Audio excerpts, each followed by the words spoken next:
தனிமைய போக்க அதிக நேரம் சோஷியல் மீடியால டைம் ஸ்பெண்ட் பண்றீங்களா? செல்ல பிராணிகளை பிடிச்சிருந்தோம் சரியா பராமரிக்க முடியாததால அதை வாங்காம இருக்கீங்களா? அப்போ இந்த மோஃப்லின் ரோபோ உங்களுக்காக தான்.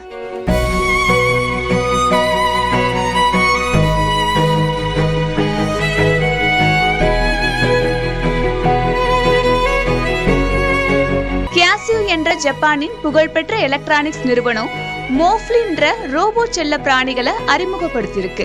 இந்த ஏஐ ரோபோ செல்ல பிராணிகள் மனிதர்களோட தனிமையை போக்க உதவுவதா இந்த நிறுவனத்தினர் தெரிவிக்கிறாங்க. 35,000 ரூபாய் விலை கொண்ட இந்த மோஃப்லின் ரோபோ மனிதர்களை போல உணர்வுகளை உள்வாங்கி தனித்துவமான ஒரு கதாபாத்திரமா மாறிடும்னு சொல்றாங்க. மனிதனோட சிந்திக்கும் திறனை உள்வாங்கி கொண்ட ஏஐ அவர்களோட உணர்வுகளோட விளையாட தொடங்கி இருக்கு. இன்னும் இந்த ஏஐ மனிதர்களோட வாழ்க்கையில என்னெல்லாம் பண்ண போகுதோ. புதிய தலைமுறைக்காக சுப்புலட்சுமி ராஜா.